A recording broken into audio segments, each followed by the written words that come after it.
Hey guys, and welcome to today's video. Now, if you didn't know already, we've been doing a lot of streaming on Twitch as of late. And as a result, we've been doing a bunch of scary streams involving Halloween and spooky games. And one of the games we played was Five Nights at Freddy's, a relatively well-known franchise these days, but came from relatively humble beginnings, being an indie game in its inception. And I thought I may as well do a little review on the game because not everybody's going to have played it, and this might encourage some people to give it a chance. So before we get into it, don't forget to leave a like, a comment, and subscribe. So if you don't know Five Nights at Freddy's, where have you been for the past decade? Essentially, it's a game where you are tasked with guarding the pizzeria for 5 nights. You're the security guard, and unfortunately, the animatronics that live inside the pizzeria come to life after close and move around. And the problem with that being is if they find anyone not in a mascot suit, they immediately assume that they are a naked robot endoskeleton and thus will stuff them into a costume. Unfortunately, these aren't designed for people and they will kill anyone they stuff into a costume. As a result, you have to navigate your way around and essentially stop yourself from being murdered. Now, you're limited to one room. You have a button to close a door on the left, close a door on the right, and two lights that you can shine at the doors, and a camera. And you basically look through the cameras to see where the robots are, figure out where they are, and use the lights in the doors to block their path from getting into the office and killing you. You also have a limited amount of power. And all these things add to the tension of you trying to figure out where the robots are coming from, how they're getting there, and what they're doing. And each robot has its own kind of AI. They work in different ways. For example, you have Freddy, who follows a set path and is the slowest to get to you, but if you're not watching him, he will come quicker. There's Bonnie, who always comes on the left-hand side, who's a big rabbit, and for me, he seemed to be the more aggressive of the robots. Then you have Chica, who is the least aggressive of the robots, hangs around on the right-hand side, tends to mess around in the kitchen and kind of comes from that side. And last but not least, you have Foxy, who doesn't show up right away, but if you're not watching him, he will occasionally sprint like Usain Bolt and try and murder you.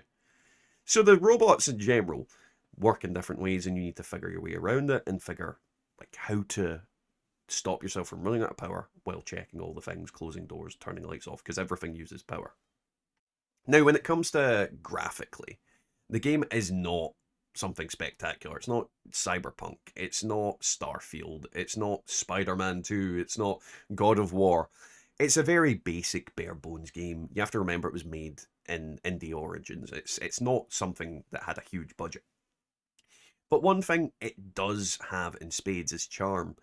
Each of the individual rooms, the cameras that you can see from in general has its own unique little perspective, and there's little things going on in every room that add to the atmosphere. On top of that, because it's quite a dark and dingy pizzeria, it adds to the atmosphere of terror and horror, because if you get caught by these things, you're dead. And this comes across very clearly when you do get caught and the animatronics jump scare the living crap out of you. They are horrifying, even though they're kind of cute at the same time. And I sometimes find that makes things a little bit more terrifying when something that's meant to be for kids and cute is warped into this horrifying monster that you can't really stop. That if it catches you, there's nothing you can do. And as I said, the way that the game looks, while basic, adds to the horror. And there's even Easter eggs and secrets to be found. During my playthrough, I kept getting flashes of "it's me" appearing on the screen, which also had a giant golden animatronic, what looked like dead bear, standing in front of me at one point, and I crapped my pants because I was like, "What the hell is this? Why is it here? What do I do? What do I do?" It disappeared, and then left me very confused until someone explained to me that was a secret thing that I found that I didn't even mean to bloody find. Either way, it's quite a chilling atmosphere that the game sets, and the lack of lighting, the lack of a lot of detail actually adds to the horror element of it. And I don't think the game would have worked quite as well in the way it did if it had better graphics. I could be wrong about that. Someone might make it in 3D and make it in a more polished manner at some point. Maybe they'll remaster it at some point. But the way it is actually horrifying enough. Now, pretty much I've already discussed the main part of the gameplay about the robots, the animatronics, and that. We've talked about graphics. Let's talk about the horror element. Now, in the beginning, this game is like most horror things. You don't know how to traverse the environment. You don't know how to do things, and things catch you off guard, and you get scared, and you get jump scared, and you all that kind of thing. But what I found is as the nights went on, and as I began to understand how the robots interacted with me, the things they would do, and the things that I needed to do to thwart them, I found the jump scares became less and less frightening. I found that I was caught off less off guard with each individual night. And eventually it got to a point where even the viewers noticed that the jump scares weren't really getting me anymore, which is kind of funny because I added my own jump scares to my stream so that I still got caught off guard because random things would happen. I'd be like, oh, Jesus Christ, because I didn't expect it to scare me then because I thought I was fine. So I feel like I made it more scary for myself, adding my own jump scares into the stream to catch me off guard that people could activate on will. But that's what I found about the game is the more you were exposed to it, the more you understood why certain things were happening, and the more you understood the game itself, the less scary it became. And that's kinda a little bit disappointing that I'll never get the same fear that I had in the first couple of hours.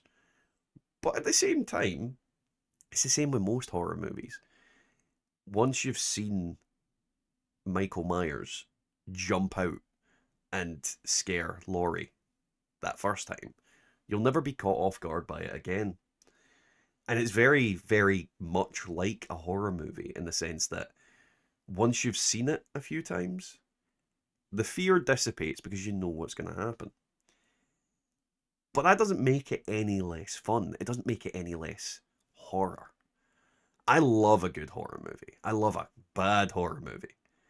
And this really brought me back to my childhood of those horror movies and the terrible jump scares, the awful action. But it was still scary. It made me feel back like when I was a kid, at least for a couple of hours.